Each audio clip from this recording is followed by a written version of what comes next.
আবার ভারতে আমার হাই কমিশনের মধ্যে যে আক্রমণ করেছো, আমার মুসলমানদের উপর আক্রমণ করেছো, আবার বর্ডার দিকে তোমরা মিছিল সহকারে আসছো বাংলাদেশে ঢোকার জন্য।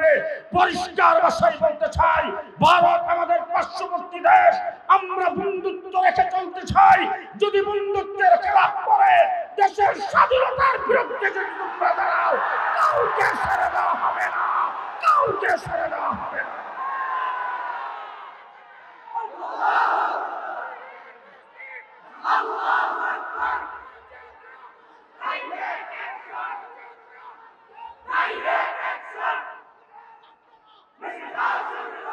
আজকে আমার বাংলাদেশের কোন রাজনৈতিক দল যদি মনে করে ভারত নারাজ হয়ে গেলে ক্ষমতায় যাইতে পারবে না, ভারতের সঙ্গে তাদের সমর্থন থাকতে হবে, ভারতের সঙ্গে সম্পর্ক থাকতে হবে, ভারতকে নারাজ করা যাবে না, নারাজ করলে ক্ষমতায় যাইতে পারবে না। পরিষ্কার ভাষায় বলে দিচ্ছি, ভারতের সাথে সুসম্পর্ক রেখে ভারতের সঙ্গে আলাপ করে ভারতের তুষর নীতি কায়েম করে বাংলাদেশের সামনে কাউকে ক্ষমতায় যাইতে দেওয়া হবে না, কাউকে। একজন লোককে মুসা আলাইহিস সালাম এমনিতে একটা থাপ্পড় দিয়েছে মারার উদ্দেশ্যে, থাপ্পড় খায়া জায়গায় শেষ। এরপরে মুসা আলাইহিস সালামের হাতে আল্লাহ পাক দিয়েছিলেন লাঠি। লাঠি দেওয়ার পরে আল্লাহ বলছিলেন ইজহাব ইলা ফিরাউন। ইচ্ছা করলে মুসা আলাইহিস সালামের হাতের থাপ্পড়ের মাধ্যমে অথবা লাঠির মাধ্যমে আল্লাহ ফিরাউনকে ধ্বংস করতে পারতেন, কিন্তু আল্লাহ মুসা আলাইহিস সালামকে বলছেন মুসা পানি দিয়া ধরুন, ওয়েট এন্ড সি। নমরুদকে আল্লাহ পাক ইচ্ছা করলে যে আগুন জ্বালায় ছিল হযরত ইব্রাহিম আলাইহিস সালামকে জ্বালাইবার জন্য, সে আগুনকে নমরুদের রাজপ্রাসাদে লাগায়া নমরুদকে আল্লাহ শেষ করতে পারতেন, কিন্তু আল্লাহ তাবারক ওয়া তাআলা ইব্রাহিম খলিলকে বলছেন ইব্রাহিম ল্যাংড়া মশা দিয়া ধরো। আব্রাহা বাদশা বাইতুল্লাহ ধ্বংস করার জন্য আসছে। আল্লাহ রাব্বুল আলামিন আব্দুল মুত্তালিবের কানে কানে বলছেন আব্দুল মুত্তালিব তুমি তোমার দলবল নিয়ে পাহাড়ের উপরে যায় তামসা দেখো, আমি আল্লাহ 150 লাখের পাখি দিয়ে ধরবো। এক একটা পাখি 150 লাখ ওজন, সাথে 3টা করে গ্রেনেড।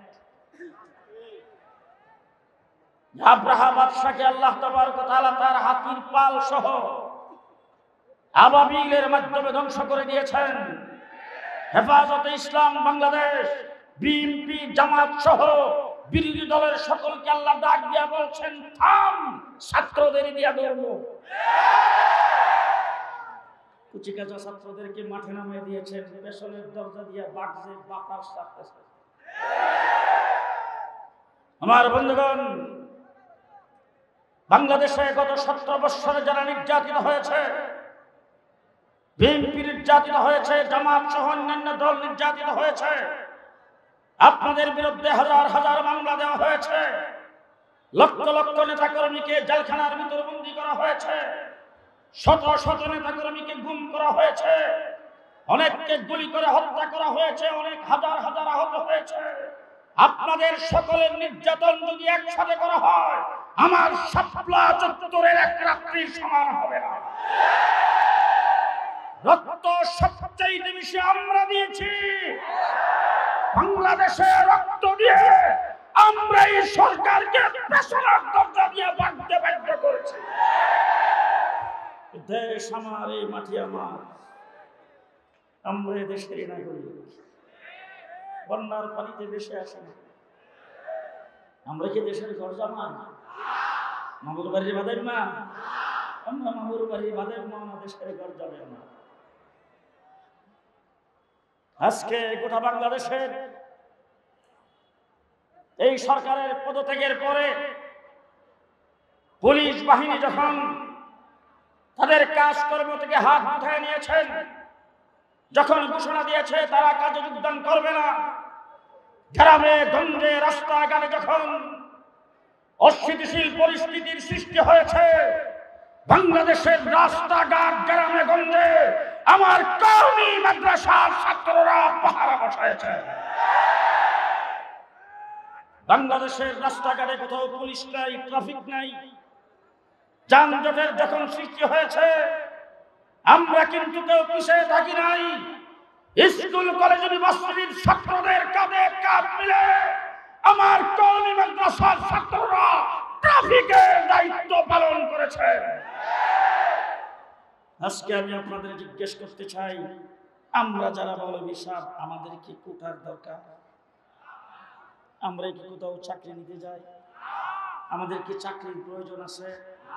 আমরা চাকরির প্রয়োজন মনে করি না, চাকরি নিতে কোথাও যাই না। আর আমাদের চাকরি নেব না এটা আমরা বারবার বলেছি।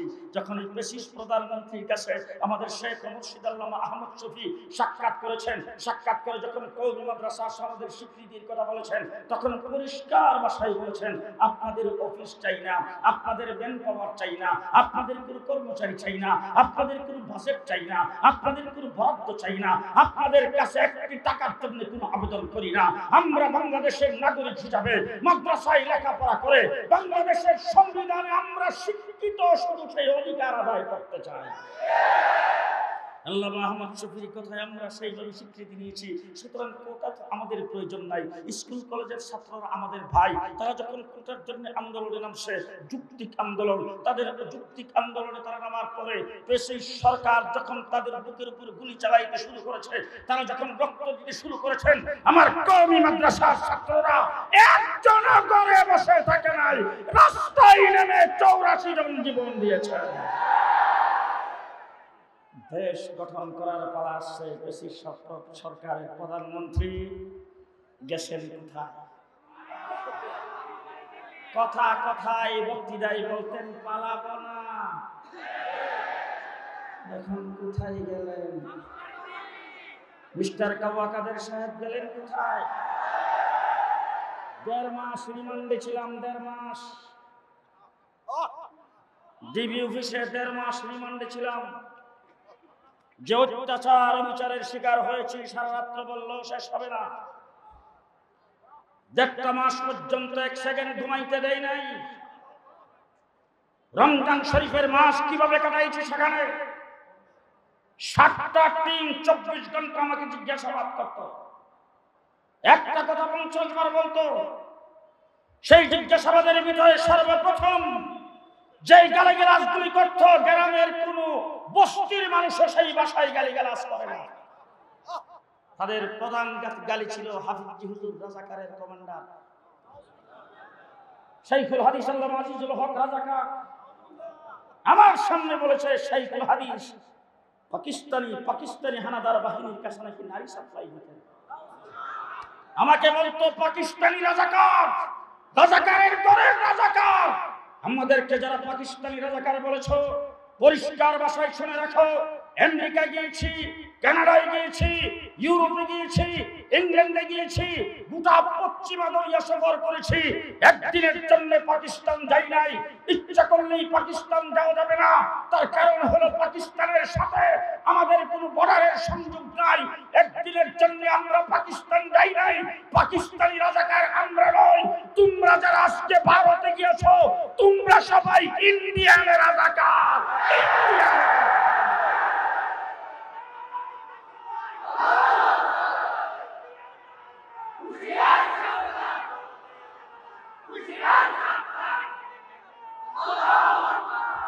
স্বাধীন সার্বভৌম বাংলাদেশে রাজাকারের দিন শেষ। ইন্ডিয়ান রাজাকার বাংলাদেশে আর কোনোদিন ইন করতে পারবে না। আপনারা একমত? আপনারা একমত? আপনারা একমত? আজকে ব্রিটিশ সরকারের প্রধানমন্ত্রী ভারতে যায় বসে, মুদির কুলে বসে সর্বপ্রথম প্লাম কার্ড ব্যবহার করেছেন। সংখ্যালঘুদের উপর নির্যাতন হচ্ছে। আমার কওমি মাদ্রাসার আলেম ওলামায়ে কেরাম সংখ্যালঘুদের স্থাপনা আমরা পাহারা দিয়েছি, একটা সংখ্যালঘুদের গায়ে আঁচল লাগতে দেয় নাই। সাম্প্রদায়িক সম্প্রীতির দেশ বাংলাদেশ। আজকে জাতিসংঘকে জিজ্ঞেস করতে চাই, ওআইসিকে জিজ্ঞেস করতে চাই, ইউরোপিয়ান ইউনিয়নকে জিজ্ঞেস করতে চাই, ভারতকে জিজ্ঞেস করতে চাই, আমার তিমালুকের মধ্যে আদালত পাড়ায় একজন আইনজীবীকে যেইভাবে সবাই করে হত্যা করা হয়েছে, যদি একজন হিন্দুকে ভারতে হত্যা করা হতো, তাই আজকে মুসলমানদের অবস্থা কি হতো? কিন্তু আমরা যদি ইচ্ছা করতাম 1 ঘন্টার ভিতরে বাংলাদেশের কোন হিন্দু এই দেশে থাকতে পারত, 1 ঘন্টার ভিতরে সমস্ত হিন্দুকে চাটাই করে দিতে পারতাম। কিন্তু আমরা তাদের নাগরিক নই, তাদের উপর কোনো একটা আচরণ আমরা দেই নাই। আমাদের রাষ্ট্র ছোট হতে পারে, আমাদের কাছে অস্ত্র কম থাকতে পারে, আমাদের সেনাবাহিনীর সংখ্যা কম হতে পারে, আমাদের কাছে ভারী অস্ত্র না থাকতে পারে, কিন্তু একটা কথাই বলতে চাই, আমরা মুসলমান। তোমার বড় অস্ত্র আছে, তুমি পারমাণবিক অস্ত্র নিয়ে আসবে, তোমার জনসংখ্যা বেশি, তোমার রাষ্ট্র অনেক বড়, তুমি 3 দিক থেকে ঘেরাও করে রেখেছ, আর আমাদের একটি বঙ্গোপসাগর আমাদের একটি বিস্ফোরণ করে দিবে, সেইগুলি দেখার আমাদের টাইম নাই। আমরা মুসলমান, আমরা ভরসা করি আল্লাহর উপরে। কার উপরে? কার উপরে? পরিষ্কার ভাষা মাধবদী উলামা পরিষদ, আজকে উলামা পরিষদের আয়োজন এই মাহফিল এই জন্য বলছি, যখন এই মোদী সরকারের কোলে বসে আমার দেশের ব্রিটিশ সরকার সর্বপ্রথম যখন সংখ্যালঘুদের উপর নির্যাতন হচ্ছে এই কথা বলে যখন বাংলাদেশে গোলাপানিতে মাছ শিকার করতে চেয়েছে, দেশের অস্থিতিশীল পরিস্থিতি সৃষ্টি করতে চেয়েছে, আমরা মন্দির বাড়িঘর পাহারা দিয়ে সেইগুলিকে নস্যাৎ করে দিচ্ছি উলামায়ে কেরাম। 2 নম্বরে বলতে চাই, পানি ছেড়ে বাঁধ খুলে দিয়ে আমার ফেনী, চট্টগ্রাম, নোয়াখালী, কুমিল্লাকে পানিতে বাসায় 74-এর মতো দুর্ভিক্ষ সৃষ্টি করে বাংলাদেশে গোলাপানিতে মাছ শিকার করতে চেয়েছিলে, আমরা সেই পানি বন্দী মানুষের কাছে বাংলাদেশের আইম্মায়ে মাসাজিদ উলামায়ে কেরাম 1 নম্বরে যায় দাঁড়িয়েছি এবং তাদেরকেও পুনর্বাসন করেছি। বিচারপতিদের মাধ্যমে কু করতে চেয়েছ, হাইকোর্ট ঘেরাও করে নস্যাৎ করে দিয়েছি, আনসারদেরকে দিয়ে সচিবালয় ঘেরাও করে কু করতে চেয়েছ, আনসারদেরকে সেখান থেকে পিটাইয়া দৌড়াইয়া তারপরে আমরা সেই কু নাকুশ করে দিয়েছি। আমার বন্ধুগণ, বাংলাদেশে যখন যেই দিক থেকে আসতে চাইছো, শুনছিলাম গত 10 তারিখে নাকি আইবা, সালাম দিয়েও পাওয়া যায় নাই। 1.5 মাস রিমান্ডের পরে যখন আমাকে জেলখানার ভিতরে নেওয়া হলো কেরানীগঞ্জ কারাগারে, আমি সেখানে যাই দেখলাম একটা ওয়ার্ডের ভিতরে আমাদের বাংলাদেশের শীর্ষস্থানীয় উলামায়ে কেরাম প্রায় 60-70 জন। সেখানে হযরত মাওলানা হাবিবুল্লাহ মাহমুদ কাসেমি সাহেব, মুফতি মনির হোসেন কাসেমি সাহেব, খুরশিদ আলম কাসেমি সাহেব, মঞ্জুরুল ইসলাম আফন্দি সাহেব, এই সমস্ত বড় বড় উলামায়ে কেরাম সেখানে। ঘটনাচক্রে তাদের মধ্যে বয়সের দিক থেকে আমি সিনিয়র। আমি যখন সেখানে গমন করেছি, সকলে আমাকে দেখে তখন হু হু করে কান্না শুরু করে দিয়েছেন। আমি সকলকে থামাইয়ে দিয়ে ওখানে একটা কথা বলেছিলাম, সেই কথাটা আজকে আপনাদেরকে শোনায় যাই। আমি সকলকে বলেছিলাম, নির্যাতিত হচ্ছেন, শাপলা চত্বরে আমরা রক্ত দিয়েছি, 2021 সালে ভাস্কর্য বিরোধী আন্দোলনে রক্ত দিয়েছি, মোদী বিরোধী আন্দোলনে রক্ত দিয়েছি। আজকে জেলখানার ভিতরে ফাঁসির কাষ্ঠে আমাদেরকে রাখা হয়েছে, সেখানে রিমান্ডে নির্যাতিত হয়েছি, জেলখানার ভিতরে নির্যাতিত হচ্ছি, শত নির্যাতন আপনারা মাথা পেতে দিচ্ছেন। জেনে রাখেন, আমি ভবিষ্যৎবাণী করে যাচ্ছি, আল্লাহর উপর ভরসা করে এমন একদিন আসবে আমার দেশের কোনো নাতি লজ্জায় বলবে না দাদা আওয়ামী লীগ করত। আজকে কি সেদিন আসছে? আজকে কি সেদিন আসছে? রাস্তাঘাটে গ্রামে গঞ্জে লজ্জায় কেউ বলে না আমি আওয়ামী লীগ করি। ঠিক কিনা বলেন? ঠিক কিনা বলেন? সুতরাং আমার ভাইরা, আজকে ভারত আমাদের দেশের মধ্যে নাক গলে নিচ্ছেন, অস্থিতিশীল পরিস্থিতি সৃষ্টি করতে চাচ্ছেন। আজকে স্বাধীনতা বিরোধী, বাংলাদেশ বিরোধী, রাষ্ট্রদ্রোহী শেখ হাসিনা, আওয়ামী লীগের দূষকরা ভারতের কোলে বসে বাংলাদেশের বিরুদ্ধে গভীর ষড়যন্ত্র শুরু করে দিয়েছেন। যেইভাবে 5ই আগস্টে আন্দোলন সংগ্রাম করে দেশকে স্বাধীন করেছি, আগামী দিনে দেশ গঠনের জন্য যদি কাফনের কাপড় গায়ে মারতে হয় তা প্রস্তুত আছি। কে প্রস্তুত আছেন?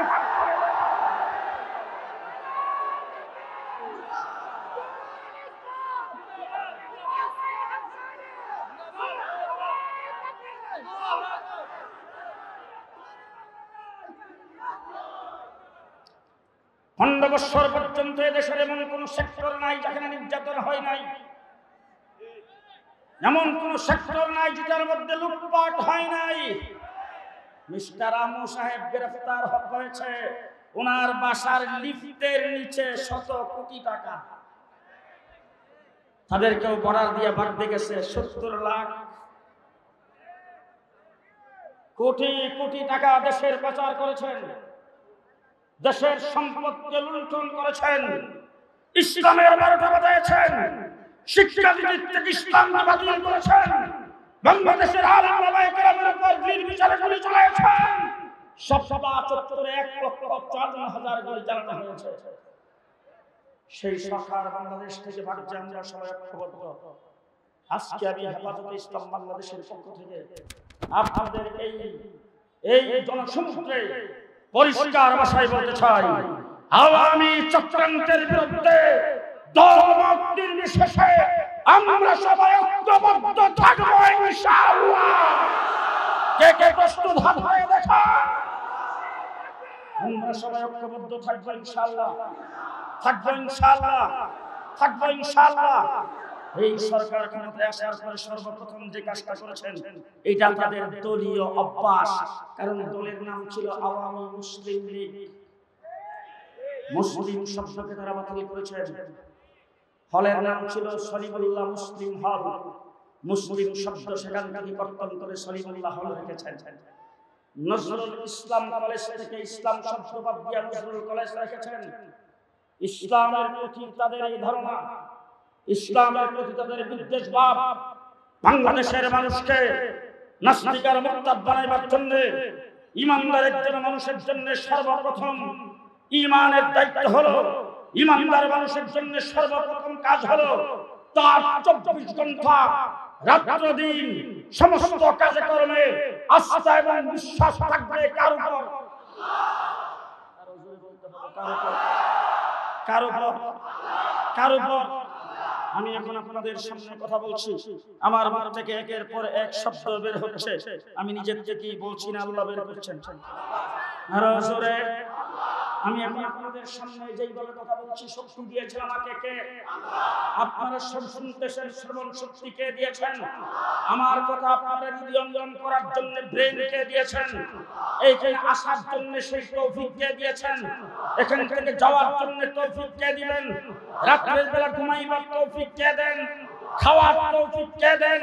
তাইলে আমার 24 ঘন্টা আমি ঘুমাইতে যাব, গোসল করতে যাব, প্রস্রাব পায়খানা করতে যাব, আমি হাঁটতে যাব, উঠতে যাব, বসতে যাব, কাজকর্ম করতে যাব, গাড়ি চালাতে যাব, মেম্বারি চেয়ারম্যান করতে যাব, মন্ত্রী করতে যাব, আমার দেশে আমি গাড়ি চালাইতে যাব, আমি অফিস আদালতে কাজকর্ম করতে যাব, দোকানদারি আর ব্যবসা করতে যাব। আমি মুসলমান হিসেবে আমার আস্থা এবং বিশ্বাস থাকবে কার উপর?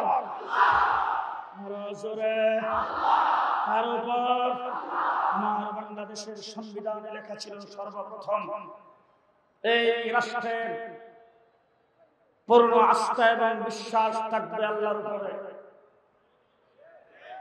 দেশে সরকার ক্ষমতায় এসে সর্বপ্রথম সংসদে বিল পাস করে আল্লাহর উপর আস্থা ও বিশ্বাসকে কেটে ফেলেছেন।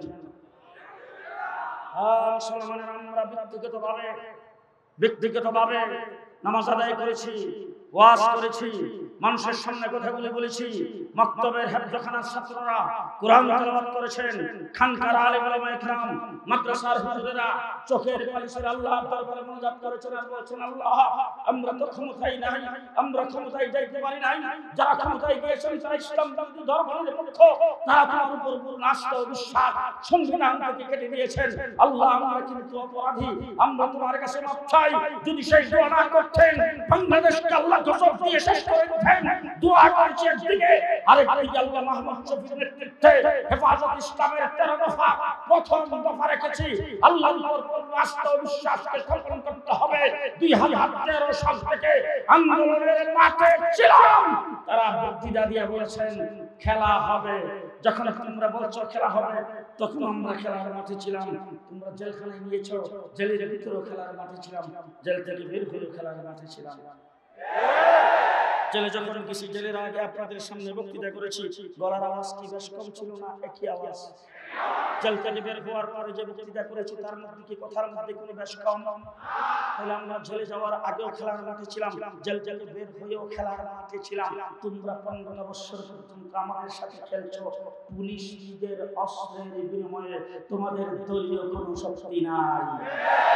আমরা তখন বলেছি তোমরা বাদ দিয়া পুলিশগুলিকে বাদ দিয়ে আসো, পুলিশের অস্ত্র বাদ দিয়ে আসো, কিন্তু তোমরা পুলিশকে সাথে নিয়ে আমাদের উপর অত্যাচার করেছো। শাপলা চত্বরে পুলিশের সাথে কাঁধে কাঁধ মিলে পুলিশের গুলি দিয়ে, পুলিশের রাইফেলার বন্দুক দিয়ে আমাদের বুককে ঝাঁঝরা করে দিয়েছো। আজকে পুলিশ তোমাদের সাথে নাই, আসো দেখি কত দানে কত চাও, চূড়ান্ত খেলা তোমাদের সাথে।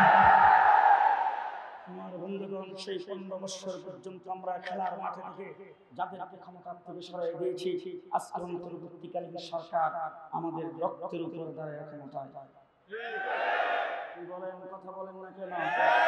অন্তর্বর্তীকালীন সরকার শাপলা চত্বরের রক্তের উপরে, অন্তর্বর্তীকালীন সরকার 2024-এর স্বাধীনতা আন্দোলনে আবু সাঈদ জীবন দিয়েছে, মুক্ত জীবন দিয়েছে, হাজার হাজার জীবন দিয়েছে। তাদের রক্তের উপর দাঁড়ায় আমরা আপনাদেরকে ক্ষমতায় বসাইছি। আপনারা সংবিধান সংস্করণের জন্য কমিশন গঠন করেছেন। আজকের জনসমুদ্রে বাদবাদী উলামা পরিষদের মাহফিল থেকে সর্বপ্রথম দাবি জানাতে চাই, সংবিধান যারা সংস্কার করবে, সংবিধানের সর্বপ্রথম আল্লাহর উপর পূর্ণ আস্থা ও বিশ্বাস আবার লিখিত হইতে হবে। রাজি থাকলে হাত তুলে দেখান। রাজি আছেন? রাজি আছেন? 2 নম্বর কথা বলতে চাই, হাত নামান। যদি রাজি থাকেন তাইলে সমর্থন দিবেন। 92% মুসলমানের দেশে রাষ্ট্র পরিচালনার জন্য সংবিধান হবে। সংবিধানে কোরআন হাদিস ইসলামী শরীয়তের সাথে সাংঘর্ষিক কোনো শব্দ থাকতে পারবে না। রাজি আছেন? রাজি আছেন? রাজি আছেন?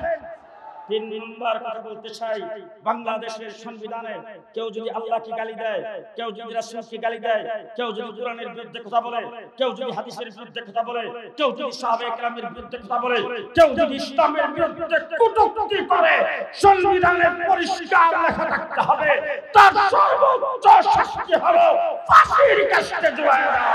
ফাঁসির কাস্টে ঝুলায় দেওয়া। আপনারা একমত? 3 নম্বর। 4 নম্বর কথা বলতে চাই, 4 নম্বর কথা বলতে চাই, জানি না উলামা পরিষদের তারা একমত কিনা। 92% মুসলমানের দেশ বাংলাদেশ। মাদ্রাসায় যারা পড়ে তাদের জন্য উজুর ফরজ, জানা ফরজ। ভালো করে বুঝেন, যারা মাদ্রাসায় পড়ে তাদের জন্য উজুর ফরজ, গোসলের ফরজ, তায়াম্মুমের ফরজ, পাক না পাক, হালাল হারাম জানা তাদের জন্য ফরজ। কিন্তু যে ছেলেটা মাদ্রাসায় পড়ে তারই আরেক ভাই পড়ে স্কুলে, মাদ্রাসায় যেটা পড়ে সেটার নাম আব্দুর রহমান, যিনি স্কুলে পড়ে সেটার নাম আব্দুর রহিম। ওই আব্দুর রহিম যে স্কুলে পড়ে তার জন্য উজুর ফরজ জানা দরকার নাই তো? দরকার আছে? দরকার আছে। এবার জিজ্ঞেস করতে চাই, মাদ্রাসায় বেশি পড়ে না স্কুলে বেশি পড়ে? হ্যাঁ, কত বেশি? কত বেশি? গত রমজানের পূর্বে বাংলাদেশে হাইয়াতুল উলিয়া লিল জামিয়াতুল কওমিয়া অল বাংলাদেশের সমস্ত ছোট বড় বুথগুলি একত্রিত হয়ে যেই বুথ গঠিত হয়েছে, সেই বুথের অধীনে অল বাংলাদেশের দাওরে হাদিসের পরীক্ষা হয়েছে। সেই পরীক্ষায় ছাত্র ছাত্রী সংখ্যা মাত্র 32,000। 32,000। একই টাইমে মেট্রিক পরীক্ষা হয়েছে। মেট্রিক পরীক্ষার ছাত্র সংখ্যা 20 লাখ। সামান্য বেশি। জি, এবার আপনাদের জিজ্ঞেস করতে চাই, 20 লাখ যে স্কুলে করে মেট্রিক পরীক্ষা দিয়েছে তাদের জন্য উজুর ফরজ জানা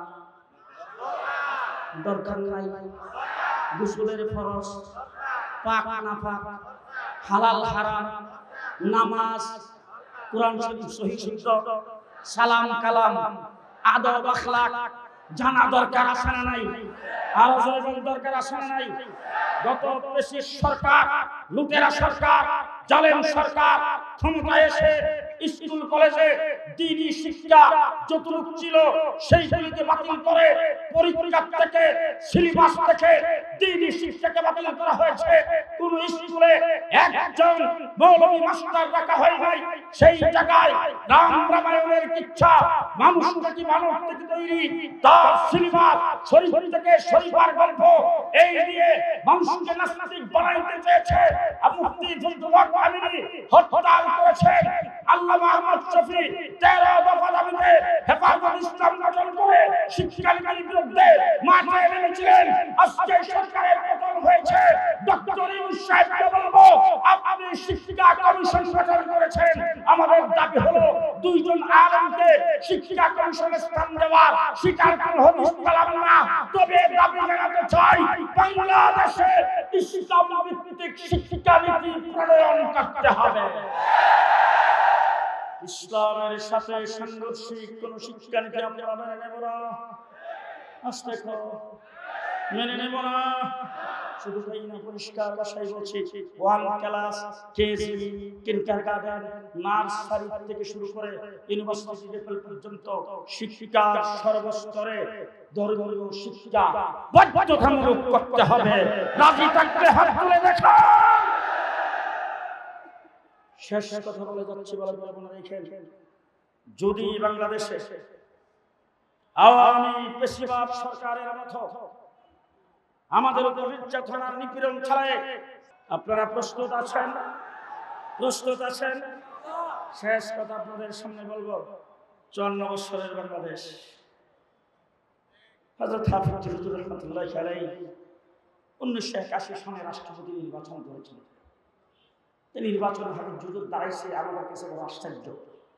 পেপার পর্যন্ত পড়তে যে লোকটা দেয় না, হঠাৎ করে সেই লোকটা শেষ রাত্রে তাহাজ্জুদ পড়তে পড়ে ফজর নামাজে শাহী মসজিদে ঢুকতেছে। আলেম ওলামায়ে কেরামকে দেখে বলছেন, এবার নির্বাচনে প্রেসিডেন্ট পদপ্রার্থী হিসাবে একজন আলেমকে প্রার্থী করতে হবে। সবাই অবাক, ঘটনা কি? হাফিজ হুজুর শাইখুল হাদিস আল্লামা আজিজুল হক, মুফতি ফজলুল হক আমিনী তাদেরকে দেখে বলেন, ওলামায়ে কেরামের মিটিং ডাকো। ডাকলো মিটিং শাহী মসজিদে।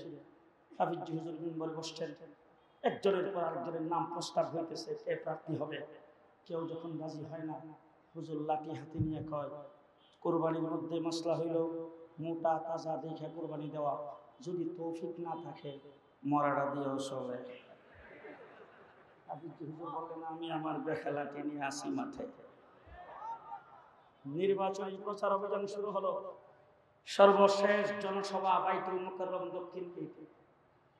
আমরা ব্রাহ্মণবাড়িয়া মাদ্রাসার ছাত্র সেখান থেকে আসলাম জনসভায় অংশ নেওয়ার জন্য।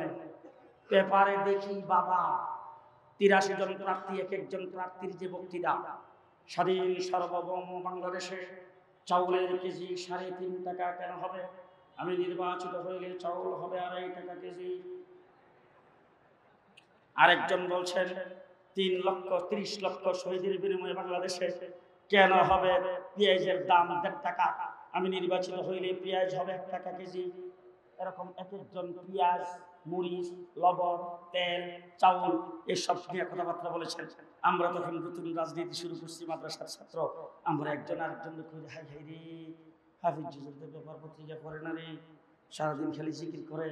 হুজুরের যদি পেপারটা পড়ে কেউ শোনাইতো, আর একটা নোট যদি হুজুরে দিত, যে কইছে চাউল খাওয়াইব 2.5 টাকা, হুজুর যদি এই জায়গায় 2 টাকা কইতো, যেই মানুষ জনসভায় হইতেছে সারা বাংলাদেশে ভোট তো হুজুরই পাইতো, তার কারণে 8 আনা যেখানে কম পাই সেখানেই তো মানুষও ভোট দেবে।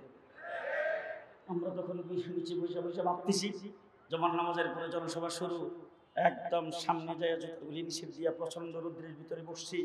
বাংলাদেশের জাতীয় নেতৃবৃন্দ ওলামায়ে কেরাম একের পর এক বক্তব্য রাখতে শুরু করেছেন। সর্বশেষ মাইকে বেজে উঠছে, ঘোষণা হয়েছে এবার জাতির উদ্দেশ্যে ভাষণ দিবেন প্রেসিডেন্ট পদপ্রার্থী মোহাম্মদুল্লাহ হাফিজ হুজুর।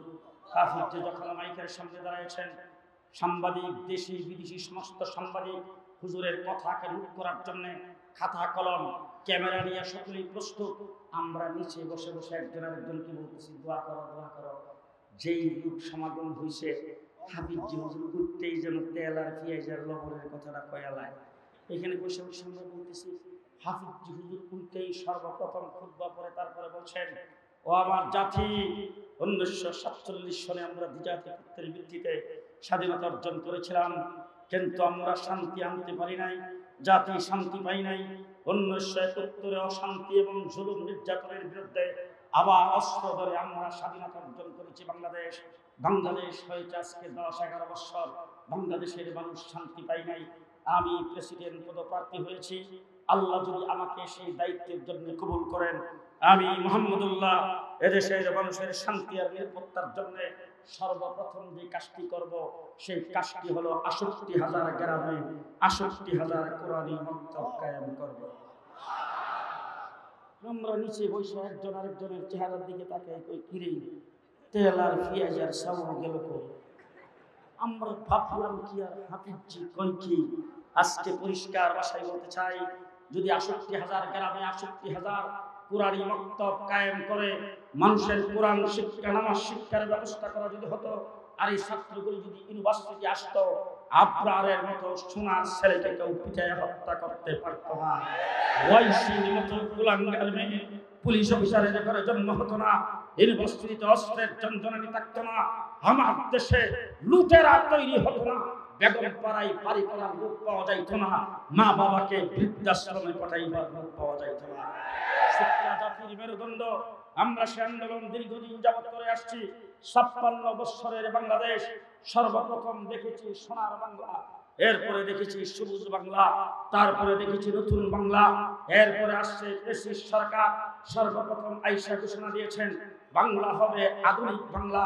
তার কিছুদিন পরে ঘোষণা দিয়েছেন মডার্ন বাংলাদেশ। এরপরে ঘোষণা দিয়েছেন ডিজিটাল বাংলাদেশ। সর্বশেষ ঘোষণা দিয়েছেন স্মার্ট বাংলাদেশ। আজকের এই জনসমুদ্রে উলামা পরিষদের পক্ষ থেকে আমি আপনাদের সামনে ঘোষণা করতে চাই, গত ৫ই আগস্টের স্বাধীনতার পরে আমরা যারা রক্ত দিয়েছি, পরিষ্কার ভাষায় বলতে চাই, বাংলা হবে ইসলামের বাংলাদেশ। ইসলামের বাংলাদেশ, ইসলামের বাংলাদেশ। কে কে প্রস্তুত আছেন? নাসরুম মিনাল্লাহ, ফাতহুন কারীব, আবাশশিরিল মুমিনিন। আসসালামু আলাইকুম ওয়া রাহমাতুল্লাহি ওয়া বারাকাতুহু।